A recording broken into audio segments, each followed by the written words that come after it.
Crise agricole, pouvoir d'achat, l'appel de Marseille, loi sur le cinéma, n'en jetez plus. Jérémy Bacchi, sénateur communiste des Bouches-du-Rhône, est notre invité aujourd'hui dans Rue de la République.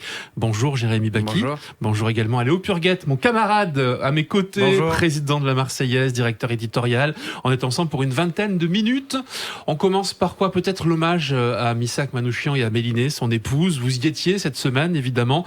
C'est la France que vous aimez, qui a été reconnue en quelque sorte à la fois par cette panthéonisation. Écoutez, ça a été déjà un moment fort en émotion. Je crois que de l'avis de toutes et de tous, c'était un grand hommage, évidemment, à Missak Manouchian et à Mélinée, mais plus largement au 23 de l'affiche rouge et encore plus largement à toute la résistance communiste. Il aura fallu attendre 80 ans pour qu'un communiste et une communiste puissent rentrer au Panthéon. C'est l'occasion de saluer le combat des communistes pour la défense de la République, des valeurs républicaines.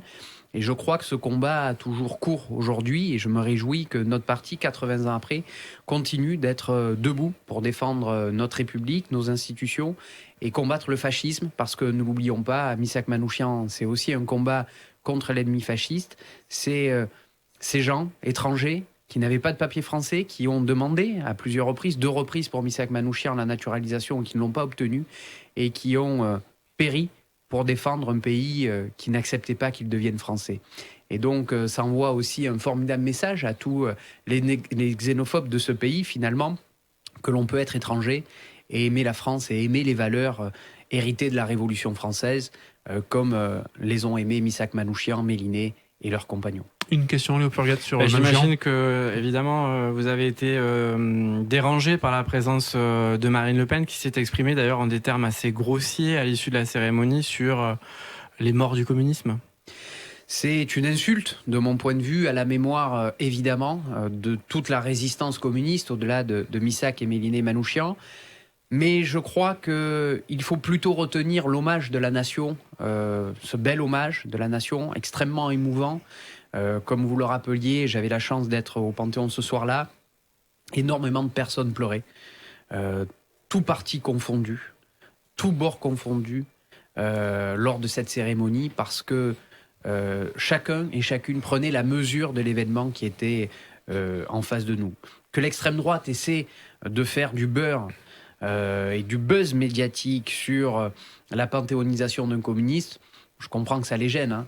Parce que le discours qu'ils ont essayé de tenir pendant des années, c'était que finalement les communistes étaient les alliés objectifs d'une sorte de passivité pendant la guerre ou autre, etc. Et aujourd'hui, et je salue, vous ne m'entendrez pas souvent le faire, mais le discours du président de la République, que j'ai trouvé à la hauteur de l'événement et à replacer à sa juste place le rôle, l'engagement des communistes durant la Seconde Guerre mondiale et plus largement le rôle des communistes dans la défense de la nation et de la République tout au long de son histoire. Alors quel justement peut être aujourd'hui le rôle des communistes qui sont clairement dans l'opposition, au mouvement où les lignes politiques sont de plus en plus fluctuantes, où on voit que LR peut se mêler de temps en temps avec les voix de renaissance du parti présidentiel, où on voit que l'extrême droite pèse énormément sur l'échiquier politique. Comment est-ce que vous vous situez aujourd'hui, vous, par rapport à ce combat, dans ses valeurs, et qu'est-ce qu'on peut dire à vos électeurs ou à ceux qui hésitent éventuellement à vous rejoindre? Écoutez, on n'a jamais varié sur notre engagement pour la République, pour les valeurs de la République, pour la défense des travailleuses et des travailleurs. Et je suis heureux de dire que, encore hier soir, nous réunissions un ensemble de responsables communistes, ou qui le sont devenus d'ailleurs hier soir dans les entreprises, pour relancer une organisation communiste dans les entreprises de notre département. Parce que, vous le disiez très justement, face à une coalition du président de la République avec la droite, face à une course en avant du président de la République sur les terres de l'extrême droite, je crois que les travailleuses, les travailleurs, les femmes, les jeunes, les retraités sont les premières victimes de ces politiques libérales et ou xénophobes qui sont aujourd'hui mises en place dans notre pays. Et donc, nous avons la nécessité de nous structurer, de nous organiser dans les entreprises, dans les quartiers populaires, de partout, dans les lycées, je le disais aussi. Et nous avons justement, depuis maintenant plusieurs mois, un afflux massif de nouveaux et de nouvelles adhérentes, souvent jeunes. Ça se traduit sur le terrain. Qui se traduit sur le terrain. Plus de 200 nouveaux adhérents dans les Bouches-du-Rhône l'année dernière. Nous sommes à près de 50 nouveaux adhérents en un mois dans notre département depuis le 1er janvier. C'est signe d'une dynamique importante et c'est aussi le signe d'une volonté de mobilisation des bucco-rhodaniens et des bucco-rhodaniennes face aux dangers de l'extrême droite, mais face aussi à la réalité dure de la vie chère et des politiques gouvernementales. Alors, vous êtes le sénateur d'un département qui est ouvrier, industriel, mais aussi qui est rural. Et on le sait, le monde agricole est en crise actuellement. Un certain nombre de réponses ont été apportées par le Premier ministre et le Président de la République. Qu'en pensez-vous ? Je crois que, en réalité, les réponses apportées par le gouvernement à la crise agricole tapent finalement un peu à côté de ce que nous disent les agriculteurs et les agricultrices. J'ai eu l'occasion de les rencontrer dans le nord du département, et vous le disiez très justement, nous avons aussi un territoire profondément agricole, on a souvent tendance à l'oublier. Je crois qu'il y a une problématique qui est à la fois une problématique d'estime et de ce que veut la nation pour les agriculteurs, de leur dire nous avons évidemment besoin de vous, mais ça ne suffit pas. Il y a la question de la dignité, et de la dignité, c'est aussi de pouvoir vivre de son travail. Je rencontrais des éleveurs qui me disaient se dégager un salaire de 800 € par mois pour 70 heures de travail hebdomadaire. Qui dans ce pays aujourd'hui serait capable de travailler 70 heures par semaine pour gagner même pas le SMIC ? C'est inattendable. Et ça pose une vraie question. Est-ce que la France a réellement envie de continuer à avoir des agricultrices, des agriculteurs, des éleveurs sur son territoire ? Ou est-ce que finalement la France considère que nous sommes dans une Union européenne où les marchés sont ouverts et que nous avons plutôt intérêt à importer certains produits et à exporter d'autres produits. Je pense par exemple à la filière viticole. La France peut dire, le vin on le garde, mais finalement les céréales, les vaches ou les tomates, on peut très bien les acheter en Espagne ou ailleurs. Mais ça n'est pas la position du PCF. Ce n'est évidemment pas la position du Parti communiste français. Nous considérons que nous avons besoin d'une souveraineté alimentaire. Et pour avoir une souveraineté alimentaire, il faut une juste rémunération des agricultrices et des agriculteurs pour qu'ils puissent vivre de leur travail. Comment on fait ? Parce que quelque part, c'est peut-être un peu antinomique avec le combat que vous menez pour le pouvoir d'achat. Et on ne peut pas dire aux Français, il faut que vous payiez plus cher un certain nombre de choses, ou le Made in France, qui à un moment donné séduit les gens. Comment est-ce qu'on arrive à résoudre cette équation ? Moi, je pense qu'elle est facilement dépassable, parce qu'en réalité, on a voté la loi Egalim 2 par la suite, qui est chargée d'avoir une analyse précise des marges de l'ensemble de la chaîne de distribution des produits alimentaires et agroalimentaires. On se rend compte de quoi ? Qu'il y a des marges impressionnantes qui sont prises à tous les niveaux de la chaîne, et notamment dans la grande distribution. La réalité, c'est quand vous achetez une salade 1 euro, 20, 1,30 € sur un étal de marché, le producteur, il touche 40, 41 centimes sur sa salade. Et ce n'est pas acceptable que celui qui produise la marchandise, le bien, que ce soit la salade, la vache, puisse marger moins que celui qui soit en charge de la commercialiser. Mais la grande distribution emploie également des milliers de personnes. Et fait vivre des milliers de personnes également. Mais fait vivre surtout des milliers d'actionnaires. La réalité, c'est souvent ça. Et puis la grande distribution bénéficie y compris des aides publiques, au travers du CICE, au travers d'un certain nombre de crédits d'impôt, au travers de certain nombre d'aides publiques. Et donc, il faut que le gouvernement français soit capable de taper du poing sur la table pour garantir une juste rémunération, justement, des agricultrices et des agriculteurs. On a la problématique des normes. Parce que ça revient souvent avec le débat, faut-il céder auprès des agriculteurs pour que nous ayons moins de normes et donc essayer de faire en sorte que leur production soit un peu plus rentable, ou à l'inverse, faut-il ne pas céder là-dessus au nom de la défense de l'environnement ? La position des communistes, elle est simple, ni l'un ni l'autre. Il s'agit d'avoir les mêmes normes pour tout le monde.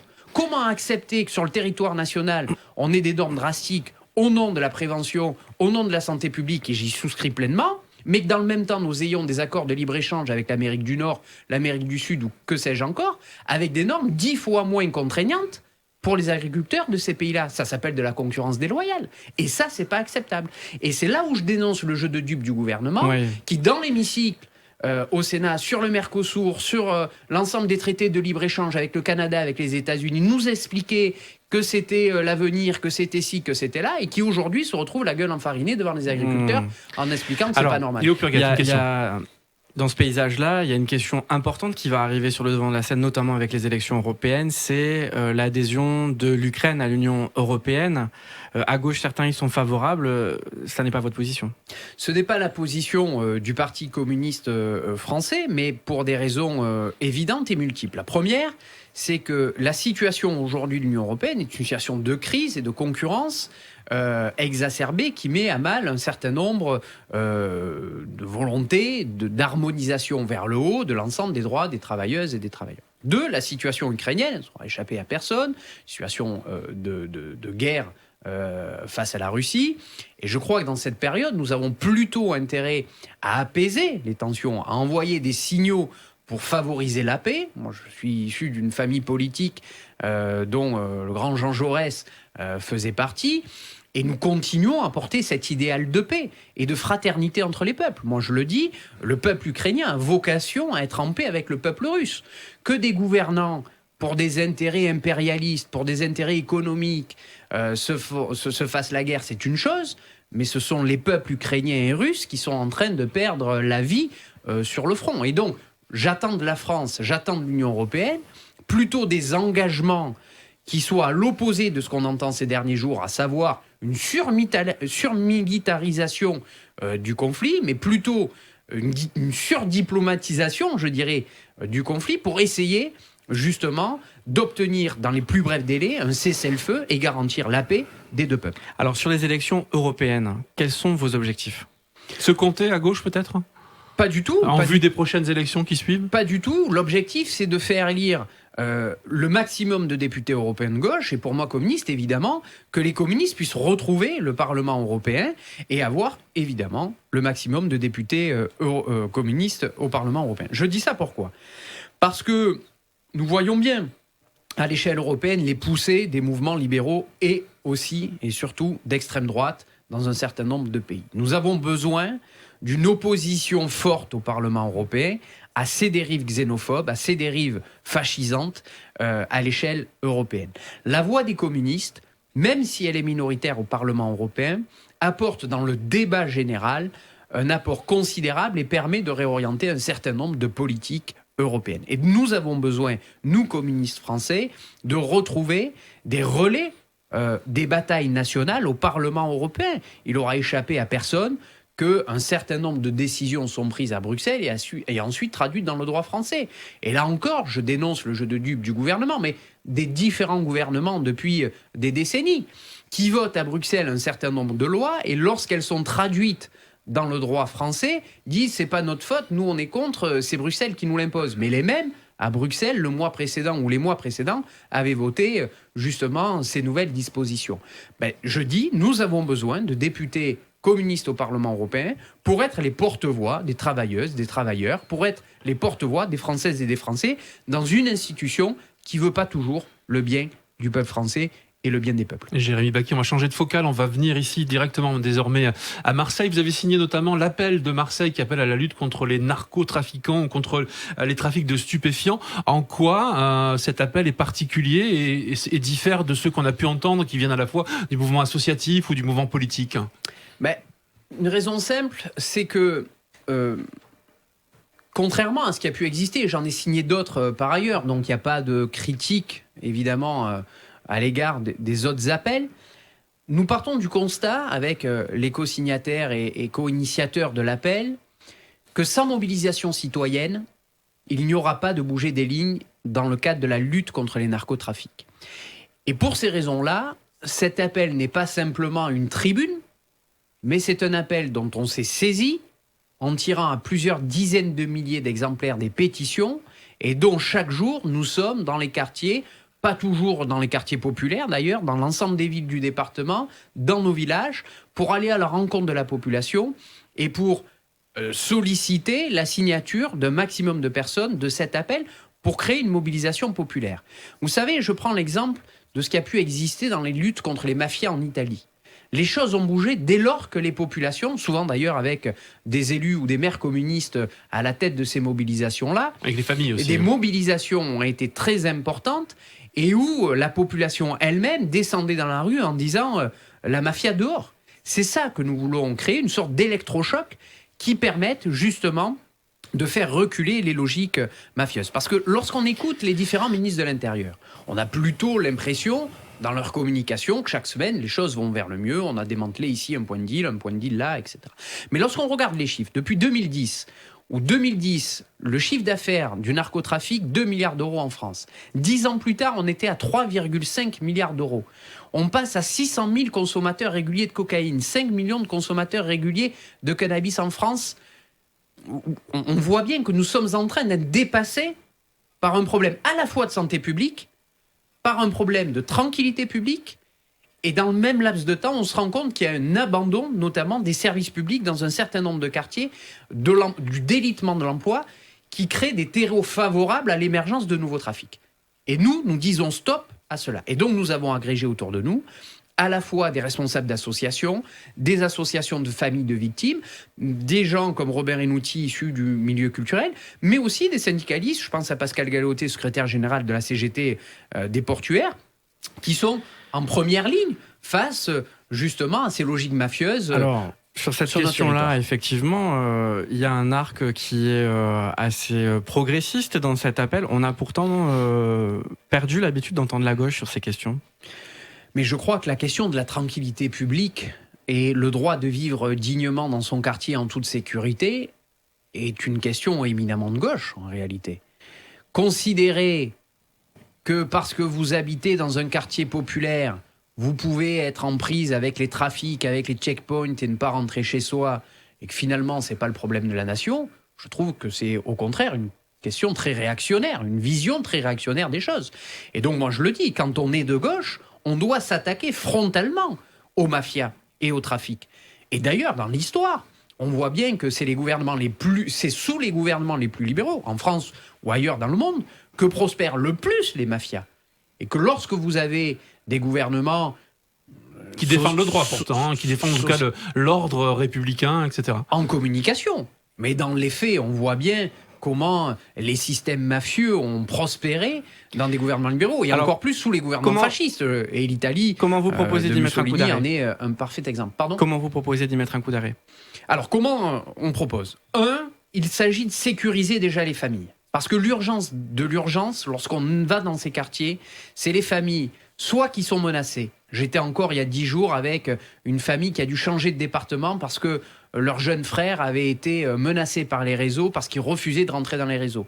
Et il lui disait, mais on va tuer ta mère, on va tuer ta sœur, on sait où vous habitez, on sait où elle travaille, etc. Donc ils sont allés dans un autre département dont je tairai le nom aujourd'hui, à plusieurs centaines de kilomètres d'ici, pour sauver la vie du jeune et de la famille. Et là, il n'y a pas de réponse des pouvoirs publics lorsque vous allez au commissariat de police en disant on subit une menace. Il n'y a pas de facilité pour trouver un relogement dans un autre département et mettre à l'abri la famille. Donc l'urgence, c'est déjà la mise à l'abri. Parce que comment empêcher des jeunes gens sous la menace de rentrer dans les réseaux si les pouvoirs publics ne sont pas en capacité de leur offrir une autre alternative et de les protéger ? Ça, c'est la priorité des priorités.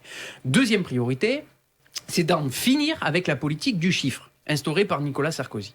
La politique du chiffre vise à dire aux forces de l'ordre, vous allez, vous faites un contrôle, et puis vous tapez sur le petit parce que ça permet de communiquer, parce qu'on a fait du chiffre, etc., etc. Or, on sait que sur ces questions-là, c'est le démantèlement des réseaux, et notamment des têtes de réseau, qui est le plus efficace. Alors c'est vrai, ça nécessite beaucoup plus de temps, beaucoup plus de moyens. Il faut parfois 1 an, 2 ans, 3 ans, avant de faire tomber un réseau qui est un réseau européen, international. Mais le coût qu'on porte à ce réseau-là, il est hautement plus important que si nous arrêtons simplement. Je ne dis pas qu'il ne faut pas le faire, mais je dis que la priorité, c'est véritablement ce démantèlement. Et il y a un troisième levier, en lien avec l'Europe, et on pourra en parler dans le cadre des élections européennes, c'est la question diplomatique. Aujourd'hui, l'essentiel de la marchandise, notamment de cannabis, vient du Maroc. Tout le monde le sait. Nous connaissons les routes du transport de la marchandise via l'Espagne sur le territoire national. Mais parce que le Maroc fait un chantage au contrôle migratoire à ses frontières à l'Union européenne semble fermer les yeux sur justement la marchandise en provenance du Maroc. Donc, si on résume, l'Union européenne a plus peur des migrants finalement que de la drogue qui rentre sur le territoire. Moi je dis ça suffit, il faut durcir le ton avec les pays producteurs et que dans le territoire national de ces pays-là, qui je le rappelle, le Maroc a finalement il y a 18 mois de ça autorisé la production de résine cannabis sur son territoire, durcir le ton et je crois que la diplomatie française et européenne doit être évidemment beaucoup plus forte et beaucoup plus ferme sur ces sujets-là. Un résumé de l'appel de Marseille. Vous étiez il y a quelques jours au Sénat pour défendre une loi sur le cinéma en cette semaine de César. Brièvement, l'idée c'est de pérenniser le financement, plus de moyens pour le cinéma d'art et d'essai et de parvenir à des accords sur les rémunérations, c'est ça ? C'est exactement ça. On part du constat que le cinéma est une exception culturelle française, c'est un joyau pour notre pays. C'est aussi une manière de participer au rayonnement de la France à l'étranger et on le voit notamment avec le film de Justine Triet sélectionné dans un certain nombre de festivals à l'international et je m'en réjouis bien évidemment. Mais il y a eu une petite musique dans la période post-Covid qui disait soit le cinéma va mourir puisque les gens, il y a l'émergence des plateformes, vont plus aller dans les salles, etc. Et de l'autre côté, ceux qui disaient mais finalement la puissance publique elle donne trop d'argent au cinéma. Et donc nous avons voulu prendre le contre-pied de tout ça et nous avons fait un rapport, nous avons mené des auditions, plus d'une 40aine d'auditions l'année dernière et on se rend compte que quoi, finalement le public est retourné dans les salles massivement. Dès qu'il y a de l'offre de films, le public retourne dans les salles et est capable de consommer à la fois des offres de plateforme, mais aussi du cinéma en salle, et donc c'est une bonne chose. Et que finalement, l'argent public, c'est plus de la subvention, mais c'est plutôt de l'investissement, parce que tous les crédits d'impôt en faveur du cinéma sont aujourd'hui largement, j'allais dire, rentabilisés.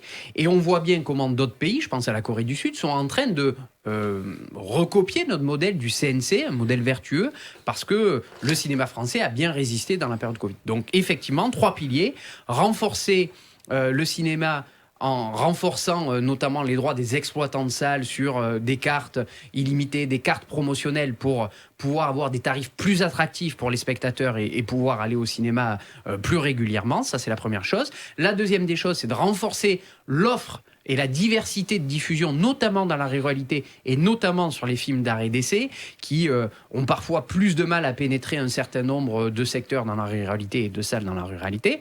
Et enfin, un troisième volet sur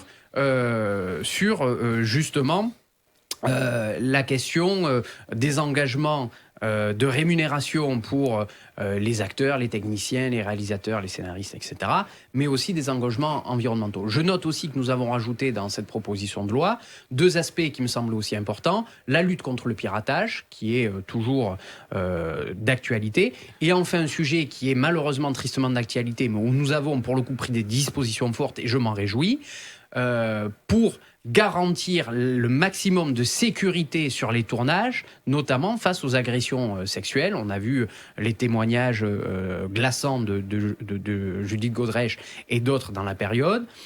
Sans quoi, les sociétés de production sur le tournage pourraient se voir condamnées à rembourser l'intégralité des aides publiques. Et on sait que quand elles peuvent monter jusqu'à 20% sur un tournage, ça peut vouloir dire aussi la mort de la société de production si la société de production, en amont, n'a pas mis en place tous les dispositifs de sécurisation sur le lieu de tournage. Donc ça, je m'en réjouis, c'est un acte fort et qui permet dans la période de répondre justement à une angoisse de société très légitime. Voilà, la défense du cinéma français par Jérémy Bacchi dans Rue de la République. Merci beaucoup d'avoir été notre invité ce dimanche. Merci Léo Purguet également. Excellente journée à tous.